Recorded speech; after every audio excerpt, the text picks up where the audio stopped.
कैसे हैं आप लोग। आज हम एक्सप्लेन करने जा रहे हैं सोलो लेवलिंग सीजन 2 के एपिसोड 9 का। उससे पहले एक छोटा सा रिकैप एपिसोड 8 का देखते हैं। एपिसोड 8 में जिन्वू आखिरकार सभी फ्लोर को क्लियर करके 100वें फ्लोर तक पहुंच जाता है और जिन्वू और डीमन मोनार्च बैरन के बीच एक खतरनाक लड़ाई के बाद आखिरकार जिन्वू बैरन को हरा देता है। अब एपिसोड 9 की शुरुआत में हमें फिर से डीमन कासल का सीन दिखाया जाता है और एक नोटिफिकेशन पैनल दिखाया जाता है जिसमें लिखा होता है एलिक्सर ऑफ लाइफ बनाने के लिए तीसरी ingredients purified blood of the demon monarch मिल चुका है। जिन्वू एलिक्सर ऑफ लाइफ को बनाने लगता है। उसे यह देखकर थोड़ी चिंता होती है कि एलिक्सर ऑफ लाइफ की सफलता की दर और मात्रा खिलाड़ी की इंटेलिजेंस लेवल पर निर्भर करती है। ये देखकर जिन्वू थोड़ा नर्वस हो जाता है और सोचने लगता है कि क्या वो इसे बना पाएगा, और फिर भी एलिक्सर ऑफ लाइफ बनाने की कोशिश करता है। कुछ पल बाद हम देखते हैं कि एलिक्सर ऑफ लाइफ आखिरकार तैयार हो गया है। इसे देखकर जिन्वू बहुत खुश होता है क्योंकि अब वो इसे अपनी माँ को इटर्नल स्लीप की बीमारी से जगाने के लिए इस्तेमाल कर सकता है। हालांकि उसकी खुशी के साथ साथ वो थोड़ा नर्वस भी है, ये सोचते हुए कि क्या एलिक्सर ऑफ लाइफ काम करेगा और उसकी माँ को ठीक कर पाएगा। तभी आयरन जिन्वू के सामने ड्रैगन की लाश लाता है और जिन्वू भी अब अपनी पावर अराइज का यूज करके अब उस ड्रैगन को शैडो मोनार्क आर्मी में शामिल कर लेता है। इसके बाद सिस्टम जिन्वू से ड्रैगन का नाम रखने के लिए कहता है, लेकिन उसे उसका असली नाम याद नहीं आता,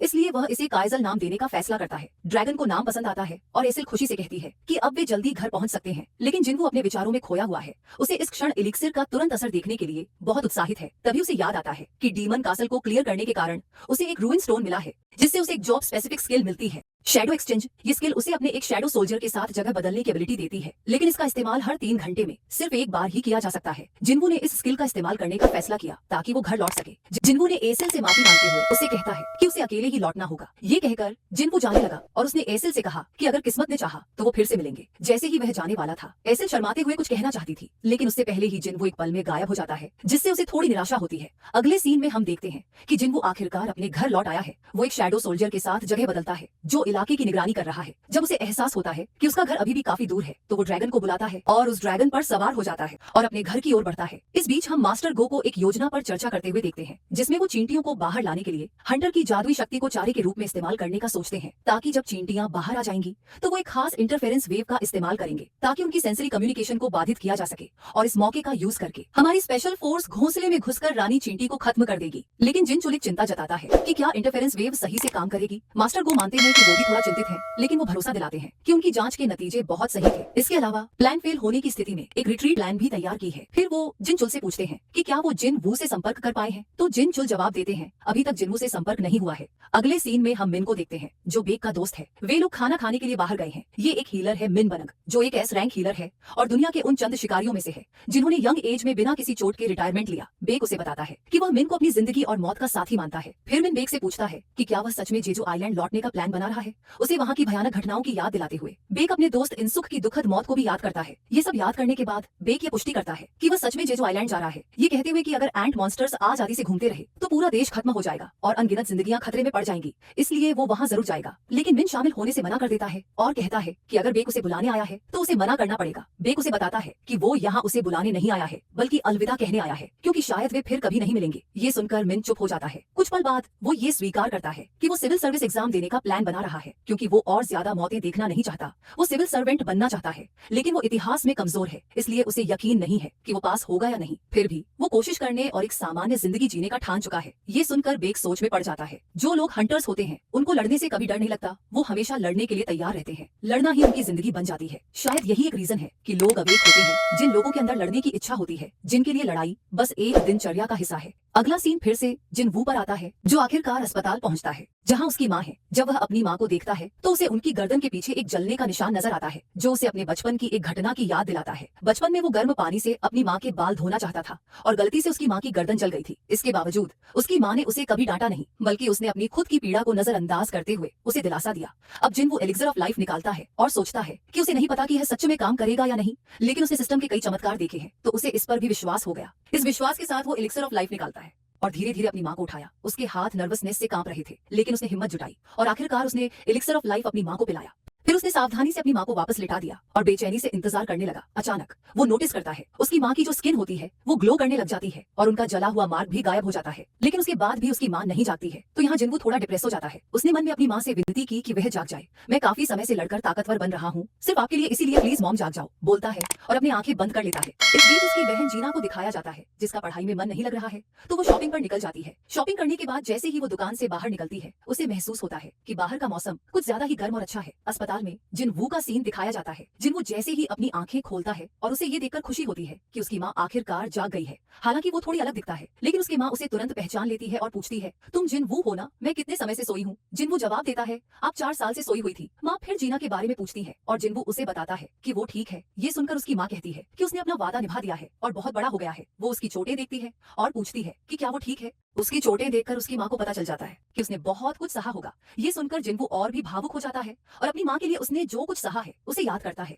वो अपने आंसू रोकने की कोशिश करता है, लेकिन आखिरकार वो रो पड़ता है और अपनी माँ से कहता है कि वो चिंता न करे, वो ठीक है। उसे रोता हुआ देखकर उसकी माँ भी भावुक हो जाती है। अब सुबह का सीन दिखाया जाता है जहाँ डॉक्टर यह जानकर बेहद हैरान है कि जिनवू की माँ इटर्नल स्लीप से जाग गई है। एक और डॉक्टर बताता है कि परिवार चाहता है कि मरीज को जल्द से जल्द डिस्चार्ज किया जाए। साथ में एक और बात बताता है कि जिनवू की माँ की पीठ पर जो जलने का निशान था वो पूरी तरह से गायब हो गया है। अगले सीन में जिना अपनी माँ को देखने आती है और अपनी माँ को देखकर बहुत खुश होती है और उसे मजबूती से गले लगाती है और जीना रोने लगती है। जिनवू भी खुश होता है और कहता है, इतने समय और मेहनत के बाद आखिरकार मुझे मेरा इनाम मिल गया। अगले दृश्य में हम मास्टर गो को एक इंटरव्यू देते हुए देखते हैं। वो सभी रिपोर्टर्स का वहां आने के लिए धन्यवाद करते हैं और बताते हैं कि जेजो आइलैंड से आए एंड मॉन्स्टर के कारण पूरे देश में जो तबाही हो रही है, इसके जवाब में हंटर एसोसिएशन ने चौथे जेजो आइलैंड रेड मिशन को लॉन्च करने का फैसला किया है। इस बार न सिर्फ डोमेस्टिक एस रैंक हंटर्स शामिल होंगे, बल्कि 10 एस रैंक हंटर्स जापान से भी इसमें भाग लेंगे। जो हंटर ए रैंक और उसके नीचे हैं, वो सपोर्ट करेंगे, अपने देश की रक्षा करेंगे और ऑपरेशन के दौरान टीम के दूसरे सदस्यों की सुरक्षा करेंगे। वो यहाँ जोर देते हैं कि इस बार वो सफल होंगे। मिन भी ये सब सुन रहा है और एक पुरानी याद को ताजा कर रहा है। जब वो और इंसो साथ में पी रहे थे, बे कितना नशे में था कि बेहोश हो गया। मिन इंसो को बताता है कि उसे रेड पर जाने में बहुत डर लग रहा है। इंसो जवाब देता है कि उसे भी डर है, लेकिन जो लोग लड़ नहीं सकते, हमें ही उनकी रक्षा करनी होगी, इसलिए हमें लड़ना होगा।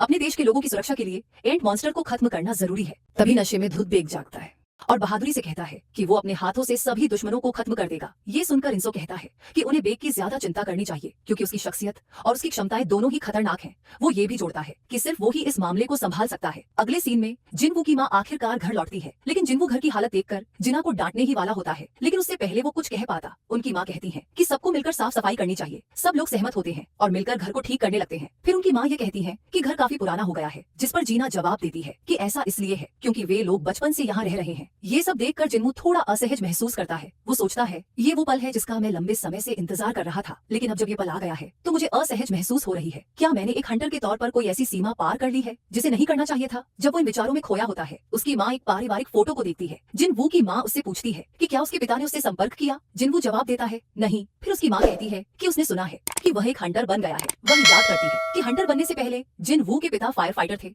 और उसने उससे शादी इसलिए की थी क्योंकि उसे यह बहुत अच्छा लगा था कि वो लोगों की जान बचाने के लिए अपनी जान को खतरे में डालते थे। फिर वह जिनवू से कहती है कि वह अपने पिता की तरह ही है। ये सुनकर जिनवू खुश हो जाता है। तभी जिना बोल पड़ती है कि वह डॉक्टर बनने की पढ़ाई कर रही है ताकि वह लोगों का इलाज कर सके, जिससे उनकी माँ को गर्व होता है। अचानक जिनवू को जिनचुल का कॉल आ जाता है। अगले सीन में मास्टर को प्रेस कॉन्फ्रेंस छोड़ते हुए दिखते हैं। वो अपनी हैरानी जताते हैं और कहते हैं कि उसने कभी नहीं सोचा था कि थॉमस आंद्रे आएंगे। इसके जवाब में जिनचुल बताता है कि थॉमस आंद्रे अमेरिका का एक S rank national authority Hunter है। मास्टर को कहते हैं कि उसे नहीं लगता था कि इतना ताकतवर शख्स, जिसकी ताकत एक पूरे नेशनल मिलिट्री के बराबर है, वो हमारी मदद के लिए आएगा। आमतौर पर ऐसा व्यक्ति किसी विदेशी ऑपरेशंस में दखल नहीं देता है। मास्टर को सोचते हैं कि क्या थॉमस यहाँ हंटर हैंग के बारे में उन्हें बताने आया है या किसी और वजह से। तभी जिनचुल उन्हें बताता है कि उन्होंने जिनवू से संपर्क कर लिया है और वो जल्द ही आ रहा है। अगले सीन में जिनवू आता है और मास्टर गो उसे बताते हैं कि वे 4 दिनों में रेड के लिए निकलेंगे। वो जोर देकर कहते हैं कि इस मिशन को सफल बनाना उनका सबसे बड़ा लक्ष्य है और मास्टर को जिनवू से पूछते हैं कि क्या वो उनकी मदद करेगा। जिनवू सोचता है कि वो इस मौके का फायदा उठाकर खुद को और लेवल अप कर सकता है और इस मौके को हाथ से जाने नहीं देना चाहिए। जैसे ही वो जवाब देने वाला होता है, उसे अचानक एक डरावनी उपस्थिति का एहसास होता है जो मास्टर गो को भी झटका देती है। हवा में तनाव महसूस किया जा सकता है। जिनवू की दूर से ही जबरदस्त ऊर्जा को महसूस करने की क्षमता काफी बढ़ गई है। मास्टर गो बताते हैं कि ये शक्ति एस रैंक के हंटर्स की है जो अभी जिम में ट्रेनिंग कर रहे हैं। मास्टर गो जिनवू से कहते हैं, तुम्हें उन्हें एक्शन में देखने का मौका मिस नहीं करना चाहिए। फिर सीन जिम में शिफ्ट होता है जहाँ बेक एंड मान डोंगवुक के बीच ट्रेनिंग चल रहा है। बेक का ओपोनेंट मान डोंगवुक फेम गिल्ड का है जो बेक को मजबूती से नीचे गिराने के लिए कुशलता से चाले चल रहा है। वो बेक की फॉर्म को देखकर उसका मजाक उड़ा रहा है। वो बेक के पीठ और पैरों की कमजोरियों पर ध्यान दिलाता है। बेक इस टिप्पणी को हल्के में लेते हुए अनदेखा कर देता है और बेक कहता है कि इन दिनों वो बस एक ऑफिस वर्कर है, उसके पास ट्रेनिंग के लिए ज्यादा टाइम नहीं है। लेकिन अपनी बातों के बावजूद वो तुरंत लड़ाई जारी रखने के लिए तैयार हो जाता है। जिनवू चुपचाप देखता है। उसे ये देखकर दिलचस्पी होती है कि एक ही जगह पर इतने सारे एस रैंक हंटर्स इकट्ठा हैं। पहले उसने जो जादुई ऊर्जा महसूस की थी वो यकीनन उन्हीं से आई है। उसकी फोकस और तेज हो जाती है जब बेक अपने प्रतिद्वंदी के खिलाफ संघर्ष कर रहा होता है और वो एक तरह से हारने की स्थिति में लगता है। इससे पहले कि वो इस पर ज्यादा सोच सके, चॉय पास आता है और कहता है कि अगर बेक अपनी पूरी ताकत लगाता है तो मैच पहले ही खत्म हो गया होता। वो बताता है कि मा डोंगवुक एक शानदार फाइटर है फेम गिल्ड से, लेकिन बेक जानबूझकर अपनी असली ताकत नहीं दिखा रहा है। इतनी सारी भीड़ के सामने अगर वेग सच में अपनी पूरी ताकत इस लड़ाई में इस्तेमाल करे तो वो इंसान से आगे बढ़कर एक असली दानव में बदल जाएगा। जिन्हों के दिमाग में ये बात घूम रही है कि जो रूमर्स मैंने ट्रांसफॉर्मेशन टाइप हंटर्स के बारे में सुने थे वो सच है। फिर जोई दूसरे ग्रुप की तरफ इशारा करता है जो नाइट गिल्ड के मेंबर होते हैं। तभी अब वहाँ गोटो की टीम भी आ जाती है और उसके साथ उसके सभी एस रैंक के हंटर्स भी होते हैं। उनके आने से वहाँ का माहौल बदल जाता है। चोई बताता है ये सब जापान के एलिट एस रैंक हंटर्स में आते हैं। तभी उनमें से एक लड़की जिन्वू को ध्यान से देख रही है और उसके बारे में पूछती है। एक ट्रांसलेटर बताती है कि वह सन जिन्वू है जो हाल ही में एस रैंक हंटर बना है। गोटो उसे ध्यान से देखता है और पहले उसे लगता है वो एक अस्सा सैंड टाइप हंटर है, लेकिन लड़की उसे सही करती है और बताती है कि जिन्वू वास्तव में एक मेज टाइप हंटर है। गोटो ये जानकर दंग हो जाता है क्योंकि उसे जिन्वू से निकलती खतरनाक ऊर्जा का एहसास होता है और उसे समझ में आता है कि वह वास्तव में कितना शक्तिशाली है। इसी बीच वहीं पर लिम बीन जिन्वू को देख लेता है और कहते हैं कि ये तो वही है जिसने मिनसुन को एम्बैरेस किया था। दूसरी तरफ मांडोंग बुक ने एक जोरदार पंच मारा जैसे वो लड़ाई खत्म करना चाहता हो, लेकिन बेक ने आसानी से उस हमले को रोक दिया। जापानी हंटर्स उन्हें देख रहे होते हैं लेकिन उनके चेहरे पर कोई भाव नहीं था। उनमें से एक हंसता है और मजाक उड़ाते हुए कहता है कि क्या ये फाइटर सच में कोरिया की टॉप हंटर है। एक महिला ट्रांसलेटर कहती है क्योंकि उसने गोटो की लड़ाइयां देखी हैं, इसलिए उसे ये एस रैंक हंटर्स कुछ खास नहीं लग रहे हैं। तभी ये बात सुनकर एक कोरियन हंटर वहां पर आ जाता है और वो उस लड़की से कहता है कि तुम इस तरीके से हमारी बेइज्जती नहीं कर सकती हो। जो सुनकर वो लड़की कहती है कि तुम कौन हो, तो उस हंटर का साथी बताता है कि ये नाइट गिल्ड का गिल्ड मास्टर पाक जंग है, जिस पर लड़की बिना किसी परवाह के उसे नजरअंदाज कर देती है और कहती है कि उसने कभी उसका नाम नहीं सुना। जैसे ही तनाव बढ़ता है लिम और चाहीन आकर बात को संभालने की कोशिश करते हैं। पार्क ट्रांसलेटर के द्वारा की गई बेइज्जती की बात बताता है जिससे माहौल और गर्म हो जाता है। इसी मौके का फायदा उठाते हुए गोटो एक फ्रेंडली मैच का विचार पेश करता है। इसमें सिर्फ एस रैंक हंटर्स को ही भाग लेने की इजाजत है। एक चुप्पी पूरे कमरे में फैली हुई है। पार्क जो अपनी ताकत साबित करने के लिए बेताब है। पार्क आगे बढ़ता है और चुनौती को स्वीकार करता है। गोटो उसे नियम तय करने की अनुमति देता है और वही मिस्टर गो आते हैं और वो कहते हैं कि नॉन कॉम्बैट हंटर जैसे मेज और हीलर बाहर रहेंगे। तब बैग भी कहता है कि ठीक है, तो फिर इस फाइट के अंदर सिर्फ कॉम्बैट टाइप हंटर्स ही पार्टिसिपेट करेंगे। अगर कोई किसी की कलाई पकड़ लेता है या फिर वो उसकी कमर को टच कर देता है या फिर कोई किसी को जमीन पर गिरा देगा तो वो उस फाइट को जीत जाएगा। और ये फाइट 1 on 1 नहीं होने वाली, हम सभी लोग एक साथ टीम में लड़ेंगे।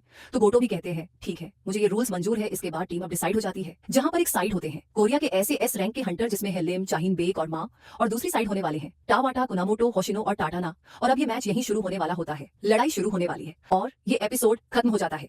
अगर आप नेक्स्ट पार्ट का एक्सप्लेनेशन जल्दी चाहते हैं तो लाइक, सब्सक्राइब और कमेंट जरूर करें। आपकी लाइक, सब्सक्राइब से ही हमें पता चलता है कि आपको ये एक्सप्लेनेशन पसंद आ रहा है या नहीं।